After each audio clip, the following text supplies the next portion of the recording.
Shalom, hermanos y amigos, hoy jueves 5 de mayo, lección número 6, las raíces de Abraham, para memorizar. Por la fe, Abraham, siendo llamado, obedeció para salir al lugar que había de recibir como herencia y salió sin saber a dónde iba. Hebreos 11:8. Divino Maestro, que nunca olvidemos tus favores y que podamos en las victorias y en los éxitos que tú nos des, reconocer que tuyo es el reino, el poder y la gloria, para que de lo recibido de tus manos te podamos dar. Es en el nombre de Jesús que te pedimos tu bendición. Amén. Para hoy jueves, el diezmo de Melquisedec. Si hay una persona que ha dado dolor de cabeza, es Melquisedec. Y usted preguntará, ¿por qué? Porque la mayoría de los eruditos le atribuyen a Melquisedec una identidad del Hijo de Dios. Pero vamos a leer y no adelantarnos a Génesis 14, comenzando en el versículo 17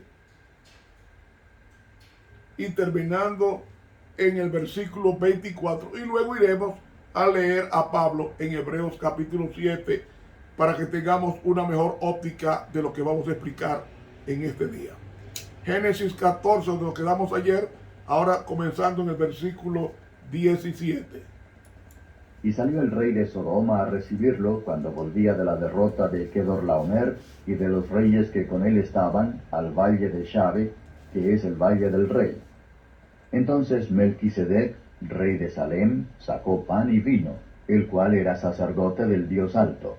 Y bendíjole y dijo: Bendito sea Abraham del Dios Alto, poseedor de los cielos y de la tierra. Y bendito sea el Dios Alto que entregó tus enemigos en tu mano. Y dióle a Abraham los diezmos de todo. Entonces el rey de Sodoma dijo a Abraham: Dame las personas y toma para ti la hacienda. Y respondió Abraham al rey de Sodoma: He alzado mi mano a Jehová, Dios Alto, poseedor de los cielos y de la tierra, que desde un hilo hasta la correa de un calzado, nada tomaré de todo lo que es tuyo, porque no digas: Yo enriquecí a Abraham, sacando solamente lo que comieron los mancebos, y la porción de los varones que fueron conmigo, Aner, Escol y Mamre, los cuales tomarán su parte. Capítulo 15. Muy bien. La palabra Melquisedec, que debe pronunciarse Melquisedec en el hebreo. Melquisedec no era sumo sacerdote. La palabra Melqui o Melquisedec Melqui es mi rey y Sedec es justicia, es decir, se debe traducir como Melquisedec, mi rey es justo. ¿Quién era Melquisedec? Fíjense que salió Melquisedec de Salem, rey de Salem. Salem era parte de Canaán. Jerusalén. Rey de Salem tenía dos características: rey y sacerdote, que lo vamos a leer. Y dice que trajo pan y vino. ¿Por qué trajo pan y vino? Para alimentar las tropas de Abraham, el ejército de Abraham. Y entonces le bendijo y dijo: Bendito sea Abraham del Dios Alto, en hebreos Elión Caná, creador de los cielos y de la tierra. Y ahí está, cada vez que se menciona esa expresión, creador de los cielos y de la tierra, está implícito el sábado. Grábese esto, porque en 6 días hizo Jehová los cielos y la tierra, es el sábado. Cuando dice la Biblia que Dios es el creador, está vinculando el sábado. Sacar el sábado de nuestra adoración es desconocer de que Él es el creador de los cielos y de la tierra. Y dice que Abraham le entregó los diezmos de todo, como alfolí. Sigue diciendo. Después de estas cosas fue la palabra de Jehová a Abraham en visión diciendo. Muy bien. ¿Por qué Abraham le entrega el diezmo al rey de Salem? Era, como dice aquí en la página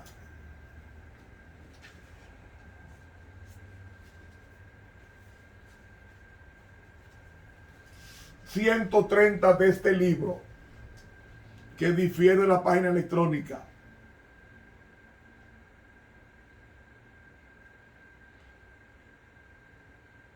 Otro que salió a dar la bienvenida al victorioso patriarca fue Melquisedec, rey de Salem, quien trajo pan y vino para alimentar el ejército. Como sacerdote del Dios alto, bendijo a Abraham y dio gracias al Señor, quien había obrado tan grande liberación por medio de su siervo, y le dio a Abraham los diezmos de todo. El establecimiento del diezmo no es de la nación judía, porque Abraham no era judío. Abraham era de Ur de los Caldeos, en otras palabras, era de Babilonia. En otras palabras, Abraham era un gentil. El único rey de Salem era Melquisedec. Y Melquisedec salió al encuentro y Abraham le dio el diezmo de todo lo que Dios le había dado. Abraham no era judío. Tampoco Melquisedec era judío, porque no existía como pueblo de Israel. Dando a entender que el diezmo ya existía desde antes del pueblo de Israel. Por tanto, no es una institución judía. Fue confirmada en el libro del Levítico como nación judía el establecimiento del diezmo. Ahora, escuchen lo que la sierva de Dios habla, identificando a Melquisedec. Y quiero que por favor los hermanos no me pregunten si Melquisedec era Cristo. ¿Por qué? Porque lo que voy a leer está bien claro. Mire aquí. Usted tiene este libro, el Comentario Bíblico, tomo 1, en la página 1106.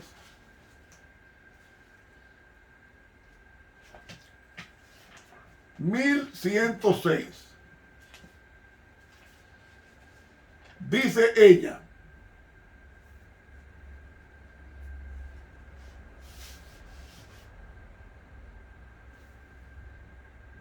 Dios nunca ha quedado sin testigo en la tierra. Atención. Es la pluma inspirada que está aquí hablando. Dios nunca se ha quedado sin testigos en la tierra. En un tiempo, Melquisedec representó al Señor Jesucristo en persona. Ven que no es Cristo, sino la representación de Cristo en persona, para revelar la verdad del cielo y perpetuar la ley de Dios. Atención. Fue Cristo quien habló a través de Melquisedec, sacerdote del Dios Altísimo. ¿Quién era Melquisedec? Rey y sacerdote. ¿Qué es Cristo? Rey y sacerdote. ¿Ve? Un símbolo. Ahora, sigue diciendo ella, sigue diciendo la pluma inspirada. Melquisedec no era Cristo, sino la voz de Dios en el mundo, el representante del Padre. ¡Wow! ¿Quién era Melquisedec? El representante del Padre. No era Cristo. Y a través de todas las generaciones del pasado, Cristo ha hablado. Cristo ha guiado a su pueblo y ha sido la luz del mundo. Cuando Dios eligió a Abraham como representante de su verdad, lo sacó de su país, lo alejó de su parentela y lo apartó. Deseaba modelarlo de acuerdo con su propio modelo. Deseaba enseñarle de acuerdo con sus propios planes. Comentario bíblico tomo 1, páginas 1106 y 1107 de la pluma inspirada.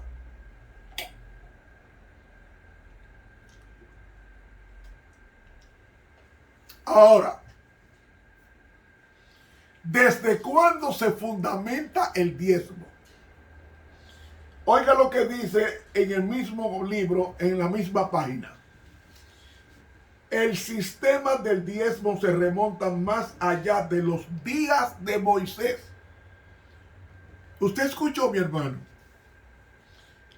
Por eso es que cuando la ley ritual caduca y es clavada en la cruz, el sistema del diezmo sigue. ¿Por qué?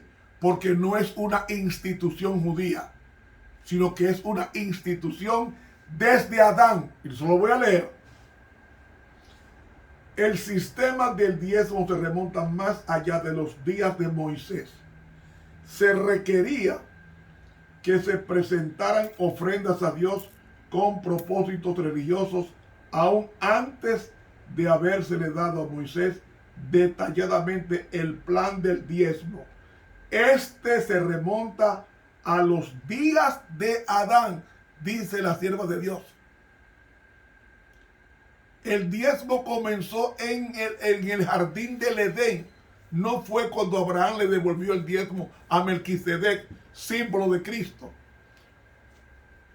¿Usted sabía que la pluma inspirada en el libro Patriarcas y Profetas dice que Abraham representaba a Dios Padre y que su hijo Isaac representaba a Dios Hijo, es decir, Cristo? Que luego lo vamos a estudiar. En cumplimiento de los requisitos de Dios, mediante ofrendas se habían de manifestar aprecio por las misericordias y bendiciones divinas. Las generaciones subsiguientes hicieron lo mismo y el plan fue practicado por Abraham, quien dio diezmo a Melquisedec, sacerdote del Dios Altísimo. El mismo principio existía en los días de Job. El diezmo no es un invento de los pastores. El diezmo es una institución por parte de Dios desde los días de Adán. Y eso que está aquí es el comentario bíblico tomo 1, página 1107 de la pluma inspirada, que corresponde a Signs of the Time del 29 de abril de 1875. Pluma inspirada. Entonces ya tenemos identificado dos personas, a Abraham y a Melquisedec. Ahora vayamos, ¿qué aplicación le está dando el apóstol Pablo a Melquisedec cuando él lo cita en el libro de Hebreos, el capítulo 7? Y vean cómo él lo aplica a Melquisedec en una forma magistral. Leemos el capítulo 7 a continuación. No Capítulo 7. Porque este Melquisedec, rey de Salem, sacerdote del Dios Altísimo, el cual salió a recibir a Abraham, que volvía de la derrota de los reyes, y le bendijo, al cual asimismo dio a Abraham los diezmos de todo, primeramente él se interpreta rey de justicia, y luego también rey de Salem, que es rey de paz, sin padre, sin madre, sin linaje, que ni tiene principio de días ni fin de vida, mas hecho semejante al Hijo de Dios, permanece sacerdote para siempre. ¿Por qué no tenía linaje, ni padre, ni madre? Lo que está diciendo es que no había registro. No que no tenía registro, sino que no que no tenía padre y madre, sino que no había un registro genealógico de Melquisedec.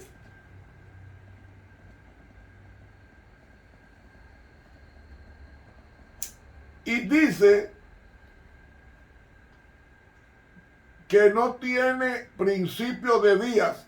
Es decir, lo que está diciendo aquí Pablo es que de Melquisedec no hay un registro de dónde, de qué día nació, quién fue su papá, quién fue su mamá, ni el día en que murió. Por eso que dice aquí, no tiene principio de días ni fin de vida, porque no había un registro donde dijera Melquisedec nació del padre fulano y la madre fulana y que murió en tal día. No lo hay.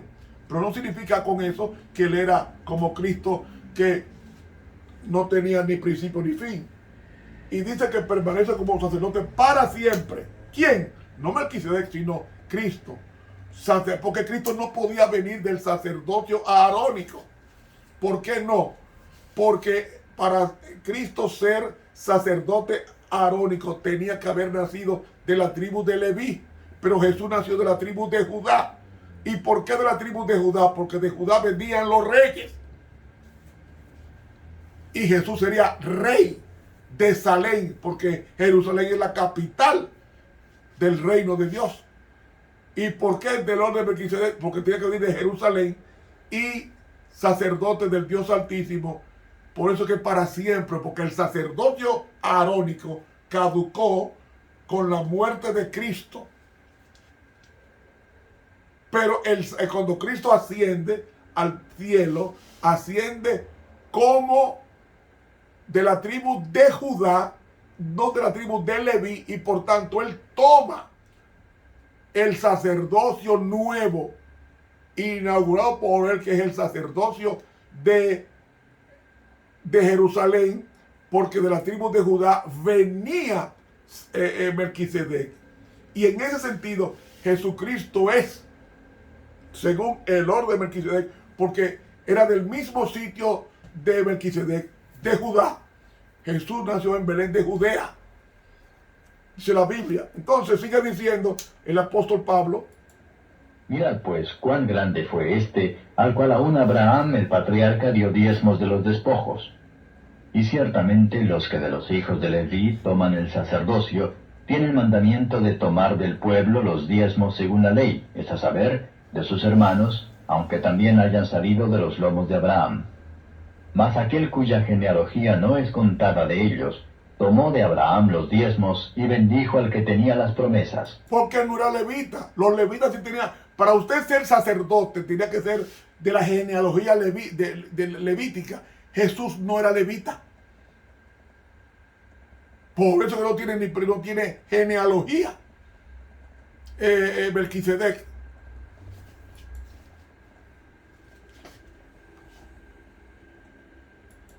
Y sin contradicción alguna, lo que es menos es bendecido de lo que es más. Y aquí ciertamente los hombres mortales toman los diezmos, mas allí aquel del cual está dado testimonio que vive. Y por decirlo así, en Abraham fue diezmado también Leví, que recibe los diezmos, porque aún estaba en los lomos de su padre cuando Melquisedec le salió al encuentro. Hermanos, más claro de ahí no puede Dios hablarnos a nosotros.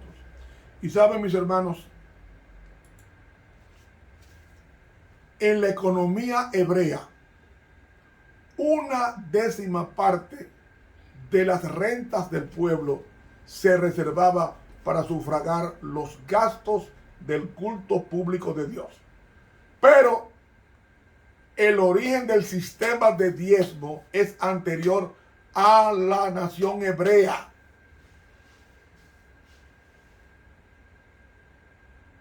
Desde los primeros tiempos, el Señor exigió el diezmo como cosa suya. Y ese requerimiento fue reconocido y cumplido. Abraham pagó a Melquisedec el diezmo como sumo sacerdote del Altísimo. Pasando por Betel y fugitivo, Jacob prometió al Señor: de todo lo que me dieres el diezmo lo he de apartar para ti. Génesis 28, 22. Cuando los israelitas estaban por establecerse como nación, la ley de diezmo fue confirmada como uno de los estatutos ordenados divinamente, de cuya obediencia dependía su prosperidad. El sistema de los diezmos y ofrendas tenía por objeto grabar en las mentes humanas una gran verdad, a saber que Dios es la fuente de toda bendición para sus criaturas y que se le debe gratitud por los preciosos dones de su providencia. Hermanos, viene la excusa: yo no doy el diezmo porque los pastores se lo roban. Y escúcheme lo que le voy a decir a usted. ¿Y a usted qué le importa? Ay, no sea grosero, no. Sí. Jesús se lo dijo a Pedro cuando le preguntó: ven acá, Señor, y Juan ha de vivir hasta que tú regreses en gloria. ¿Qué le dijo Jesús? ¿A ti qué te importa? Oiga, por favor, oiga. Nunca yo he dejado de diezmar. Nunca. Nunca. Oiga lo que pasa con el diezmo. El diezmo es del Señor.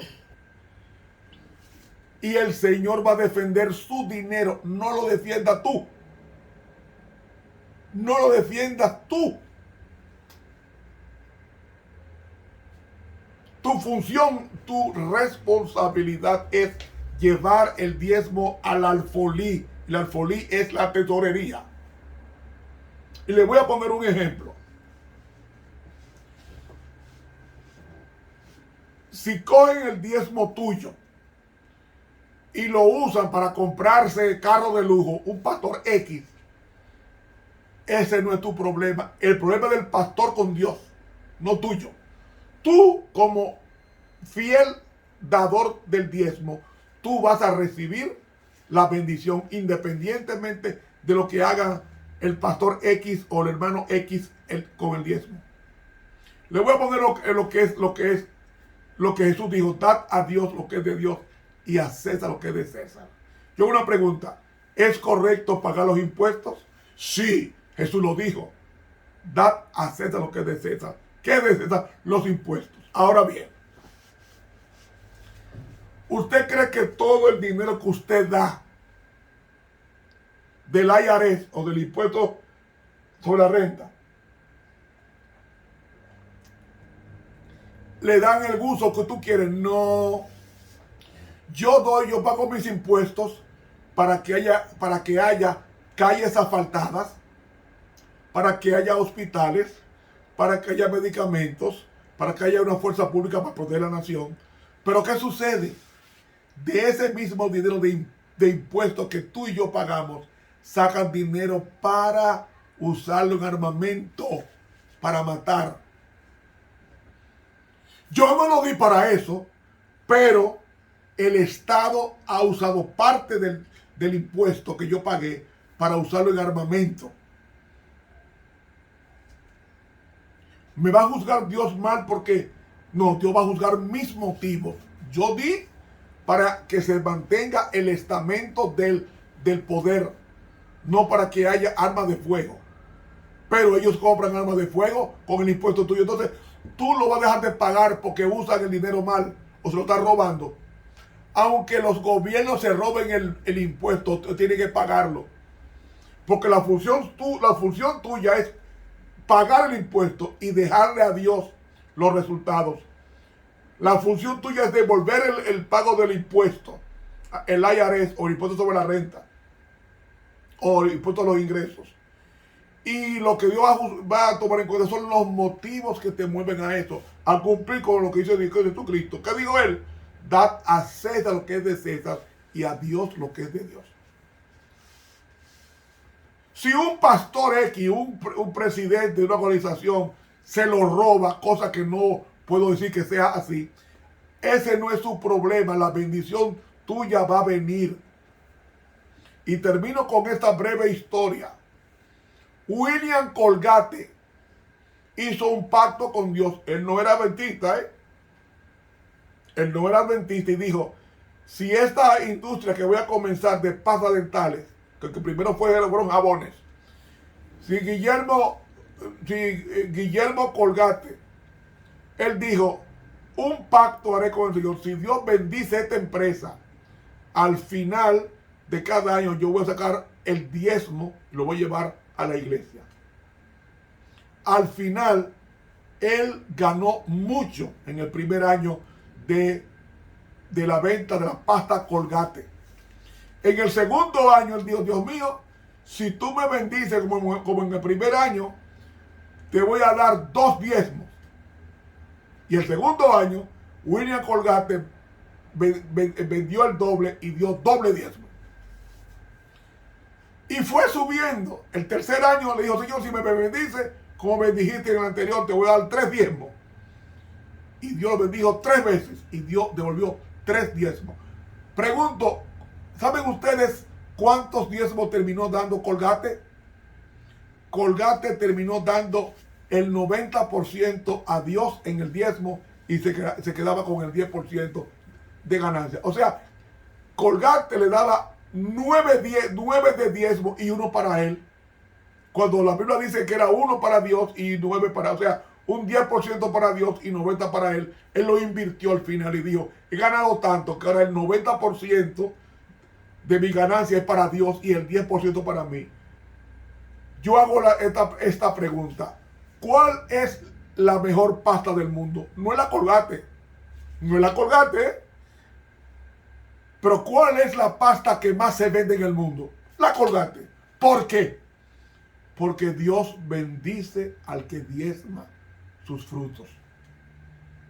A veces, muchas veces, cuando yo doy el diezmo, fielmente, si la salvación viniera por el diezmo, yo estoy salvo. Porque yo soy fielmente al diezmo, lo devuelvo, independientemente a lo que la administración haga con él. Eso no es mi problema. Yo lo doy para el ministerio, pero si alguien lo usa para otra cosa, el problema es de esa persona con Dios y no Ramón Romero. Devuélvalo, que es una institución divina, no de la iglesia adventista ni de la iglesia evangélica, es una institución divina. Y si mañana usted ve a un pastor con un carro del año, con una jipeta, un Mercedes-Benz, ay, del diezmo, no le preocupe eso. No, él va a dar cuenta a Dios por ese mal uso de usar el dinero del Señor para cosas lujosas. Él va a dar cuenta a Dios por eso y tú vas a ser premiado por tu fidelidad. Hermanos, seamos fieles como lo fue Abraham con el diezmo y la ofrenda. Y no conozco a una persona que diezme que le esté yendo mal. Siempre económicamente le va bien y si no económicamente le va bien con la salud. Porque Dios ama al dador alegre. Que Dios nos bendiga. Suscríbase a este canal de YouTube Ramón Romero y denle clic a la campanita. Estuvo con ustedes el mismo de siempre, Ramón Romero.